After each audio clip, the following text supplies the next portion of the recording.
नमस्कार दोस्तों, आज तारीख है 16 मई 2026 और पूरे देश की नज़रें इस वक्त आसमान पर टिकी हैं। मानसून को भारत की जीवन रेखा कहा जाता है क्योंकि यह सिर्फ बारिश नहीं लेकर आता बल्कि हमारी संस्कृति, कृषि और पूरी अर्थव्यवस्था की आधारशिला है।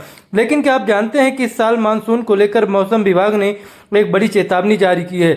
आइए जानते हैं इस पूरी रिपोर्ट में।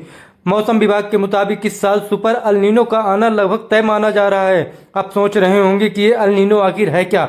दरअसल यह एक ऐसी जलवायु घटना है जिसमें प्रशांत महासागर का पानी असामान्य रूप से गर्म हो जाता है। जब वहाँ पानी गर्म होता है तो भारत की तरफ आने वाली मानसूनी हवाएं कमजोर पड़ जाती हैं। इसका सीधा असर हमारे मौसम पर पड़ता है। वहीं बात की जाए सुपर अल नीनो के कारण ही इस साल भारत में मानसून बारिश काफ़ी कम हो सकती है। भीषण गर्मी और लंबे समय तक हीट वेव चलने की आशंका है और देश के कई हिस्सों में सूखा पड़ने का खतरा भी बढ़ गया है। हालांकि एक राहत की खबर यह है कि मानसून अपनी तय तारीख से 4 दिन पहले ही केरल पहुंच सकता है। मौसम विभाग के अनुमान के मुताबिक अलग अलग राज्यों में मानसून इस तरह को दस्तक दे सकता है। केरल 1 जून के आसपास, बिहार 8 से 10 जून के बीच। वहीं बात की जाए मध्य प्रदेश 12 जून, उत्तर प्रदेश 18 जून और राजस्थान 20 जून को। वहीं बात की जाए आगे बढ़ने से पहले तो थोड़ा इसके पीछे का विज्ञान समझते हैं। मानसून शब्द की उत्पत्ति अरबी भाषा के मौसम शब्द से हुई है जिसका अर्थ होता है हवाओं का पलटन। भारत में अधिकांश वर्षा दक्षिण पश्चिम मानसून से होती है जो मुख्यतः 2 शाखाओं में बढ़ जाता है। सबसे पहले अरब सागर की शाखा, यह सबसे पहले 1 जून के आसपास केरल के तट से टकराती है और पश्चिमी घाट व मुंबई में भारी बारिश करती है।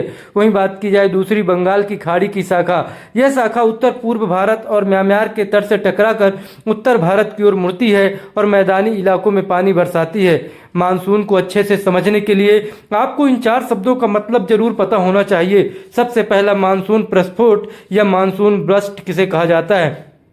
मानसून के आगमन के समय जो अचानक मूसलाधार बारिश होती है उसे ही मानसून का फटना या प्रस्फोट कहा जाता है। बात की जाए मानसून का निवर्तन, अक्टूबर नवंबर में जब मानसून पीछे हटने लगता है तो इससे आंध्र प्रदेश और तमिलनाडु के तटीय क्षेत्रों में भारी बारिश होती है। बात की जाए अल नीनो की तो जैसा कि हमने बताया कि प्रशांत महासागर का गर्म होना जिससे भारत में सूखा या कम बारिश की स्थिति बनती है।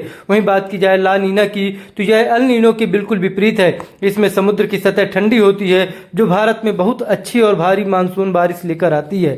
वहीं बात की जाए दोस्तों, इस साल अल नीनो के खतरे को देखते हुए हमें अभी से सतर्क होना होगा। मौसम को समझें और तैयारी से सुरक्षित रहें और सबसे जरूरी बात, पानी बचाएं, प्रकृति बचाएं, यही हमारा भविष्य है। मानसून के इस अनमोल उपहार का सम्मान करें और जन संरक्षण की आदत डालें।